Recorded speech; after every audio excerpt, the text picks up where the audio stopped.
Good morning, dear hearts. We are now in lesson 133, and please subscribe.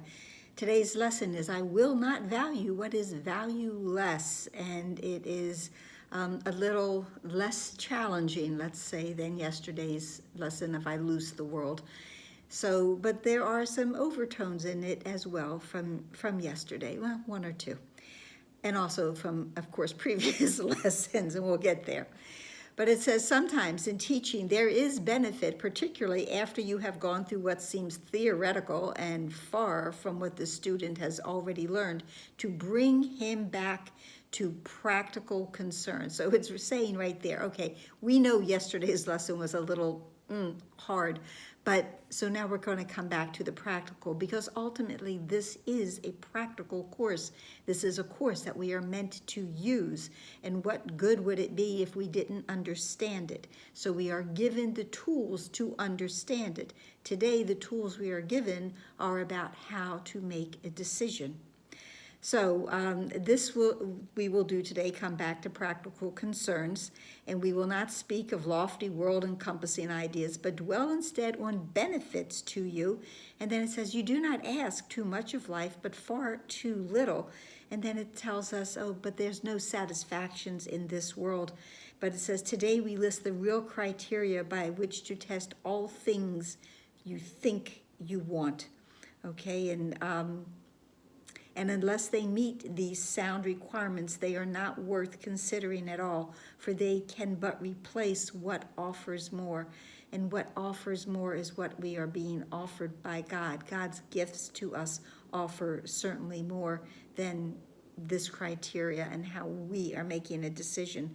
It says the laws that govern choice you cannot make, no more than you can make alternatives from which to choose, and the choosing you can do, indeed you must, but it is wise to learn the laws you set in motion when you choose and what alternatives you choose between. And then it says we've stressed there are only two alternatives. There's only two choices. However many there might appear to be. There is the real, there is the unreal. There is what is true, there is what is false. There's what's valuable and what is valueless.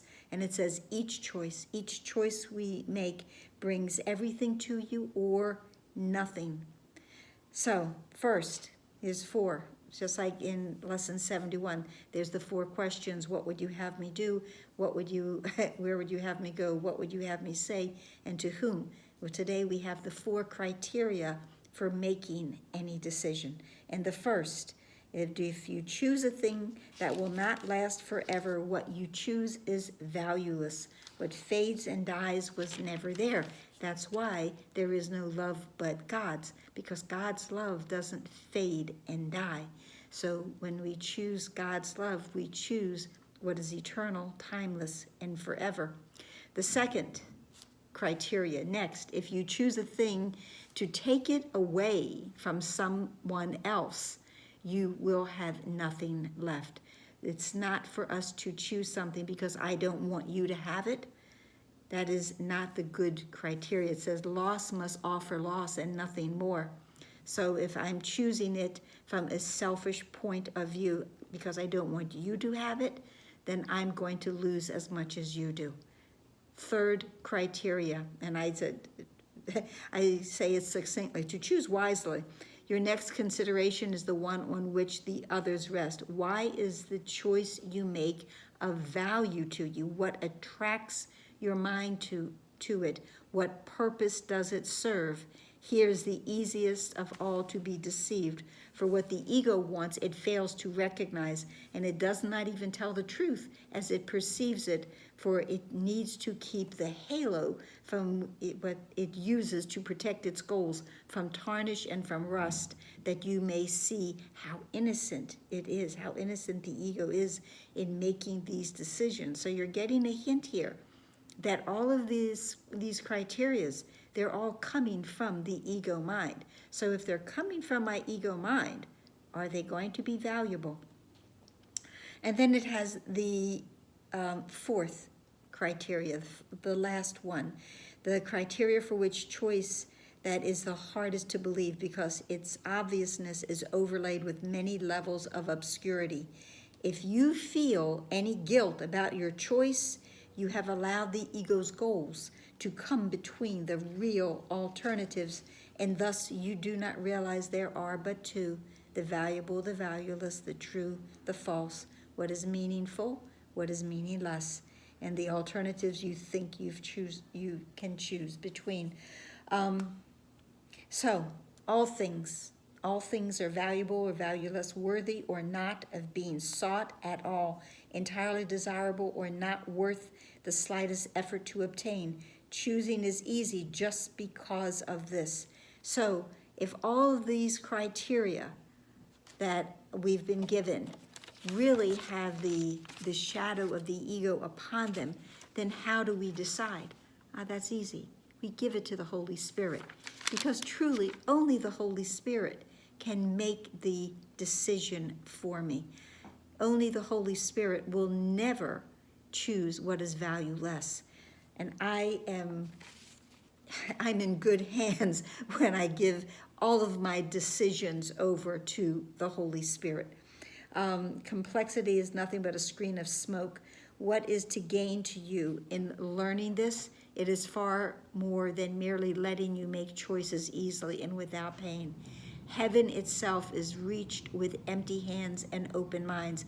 So when I give over my decisions to the Holy Spirit, he will only choose the valuable and he knows he will never choose what is false. He will never choose what is not good for the entire sonship. All decisions are made in equality and for everyone to receive everything. So 2 practice periods, 15 minutes each, and begin with, I will not value what is valueless, and only what has value do I seek, for only that do I desire to find, and then receive what waits for everyone who reaches unencumbered to the gates of heaven. And we have our guide getting us there, which swings open as he comes.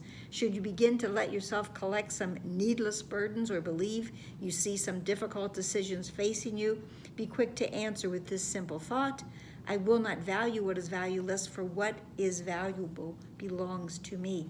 Now, previous lessons that certainly are prerequisites, let's call them, to this. Lesson 3, that I do not understand what anything is for. I do not understand anything in this room because my judgments are blocking it, so I cannot make a decision. My ego is judgment. My ego is blocking my decision making. So this is why I turn it over to the Holy Spirit. And then, of course, lesson 25, that I do not know what anything is for. And that lesson begins with purpose is meaning. And what has value has purpose, and what is valueless has none. But everything that comes from God has purpose and meaning and function. So I do not know what anything is for. And this is for you, Susie, if you're still listening, because this is one of her favorite lessons. So that, I'm not going to make any decisions through the ego's goals, because I do not know what anything is for. But I do know that if I am willing to give up the goals that I've established, that I will be shown and I will know what everything is meant to be, why it is here, what its purpose is. So today, I will not value what is valueless. So that's it for today. I hope this helped. I hope it made sense. It was easier than yesterday and shorter. So please like, please share, please subscribe, please comment, please pray. Pray for making the decisions for what is valuable, real, true, and for everyone. Namaste.